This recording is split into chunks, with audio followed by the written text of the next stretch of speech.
Kalau bicara soal jodoh, apa yang kamu cari? Istri atau pacar? Saya ingat ada pepatah bilang gini, kalau cari pacar, cari yang cantik. Tapi kalau cari istri, cari yang baik. Laki-laki bilang, kok gak ada yang amin? Gak mau gue nih, maunya baik dan cantik. Tapi kalau suruh pilih, gak cantik-cantik banget tapi baik. Ada yang cantik tapi gak baik, pilih mana? Pilih yang baik, yang benar. Yang teriak baik paling kenceng itu yang saya tahu dia sukanya cewek cantik. Salomo punya istri berapa? 300. Katakan wow. Gundik berapa? 700. Total berapa? Ceceng 1000. Kira-kira pengalamannya banyak gak? Raja Salomo kaya gak? Udah pasti dapat yang top gak? Dan dia bilang gini, kemolekan adalah bohong dan kecantikan adalah sia-sia. Tapi istri yang takut akan Tuhan dipuji-puji. Nasihat Raja Salomo adalah gini, kalau kamu cari istri, jangan cuma cari yang cantik, tapi harus cari yang baik. Jangan cari yang cantik luarnya aja. Karena waktu kita nikah, saya udah sering bilang, kita nikah itu gak cuma sama kulit luarnya, tapi kita nikah itu sama isi dalamnya. Yang artinya karakternya. Mungkin ada istri yang gak terlalu cantik, tapi dia pinter dandan, jadi kelihatan cantik anyway. Lagi pula kalau kalian berduit, tinggal bayar makeup artis, ada amin? Tinggal dipermak, istrinya dibawa ke Korea.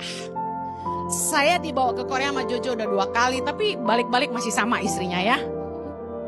Apa yang mau dirubah ya kan? Kalau kamu cari suami juga sama, jangan cari yang gantengnya aja, harus cari yang ganteng dalamnya juga. Kriteria wanita atau istri yang baik seperti apa? Yang pertama, wanita atau istri yang baik itu dilihat dari tingkah lakunya dan kehidupan ibadahnya. 1 Petrus 3 ayat yang pertama. Baca sama-sama.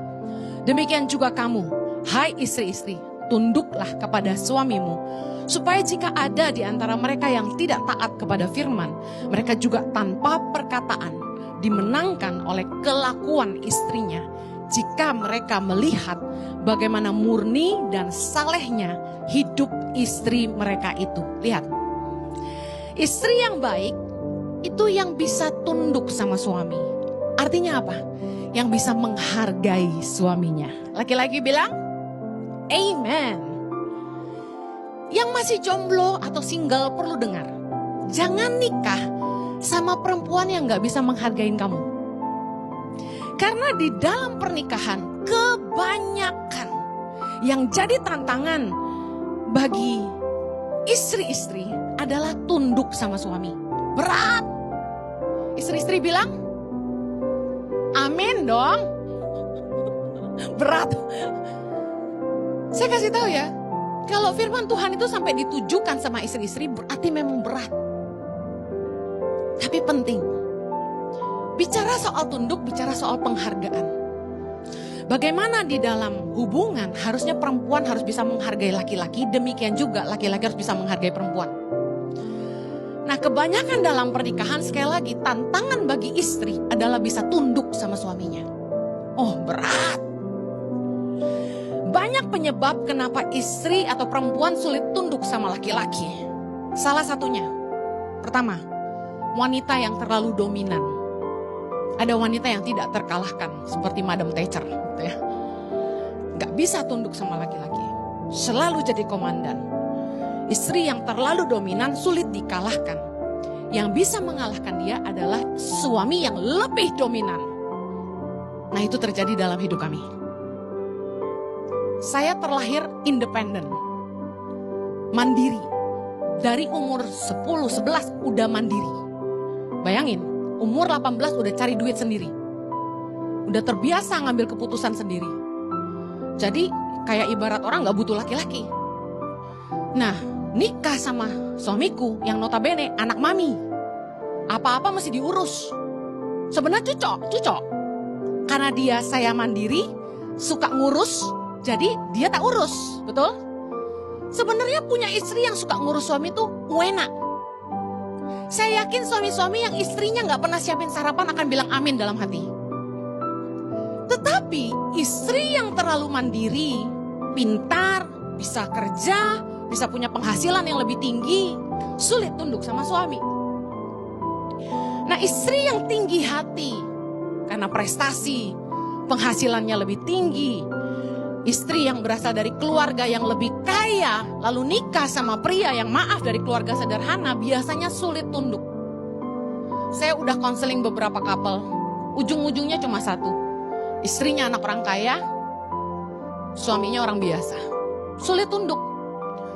Apalagi kalau dari pihak mertua, sang istri masih dapat support bulanan dari orang tuanya.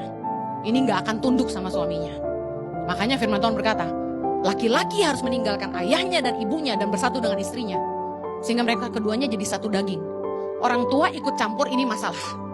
Istri sulit tunduk selama orang tua yang kaya masih support dia. Karena dia akan lebih dengar mama papanya daripada suaminya. Bahkan ada yang sampai orang tuanya suruh anak perempuannya ceraikan suaminya. Bawa anak-anaknya pulang. Orang tuanya kaya, orang tuanya yang hidupi. Wah, ini ndak alkitabiah. Kalau ada yang begitu, bertobatlah. Istri yang sulit tunduk sama suami adalah istri-istri yang susah sekali mengampuni. Namanya orang nikah pasti pernah bikin salah. Amin.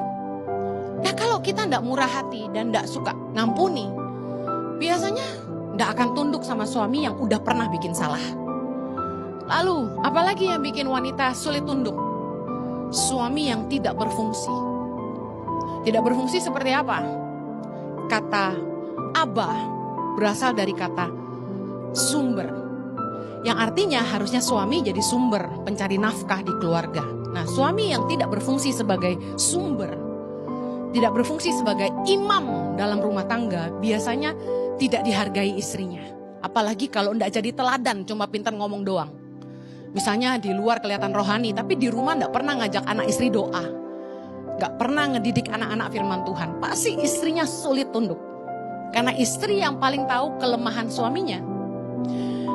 Nah, bagaimana caranya jadi perempuan yang kita bisa tunduk sama suami kita? Harus selalu proses. Kalau ada yang sudah terlanjur, ya gimana Bu Heni? Saya kayak Bu Heni, mandiri, bisa cari kerja, bisa cari uang sendiri. Saya gak perlu suami saya. Nah, gimana caranya Bu Heni? Bertobat. Karena firman Tuhan berkata, istri itu harus tunduk sama suami. Artinya harus menghargai. Tuhan membuat saya melewati proses dalam pernikahan di mana akhirnya saya belajar tunduk sama suami saya.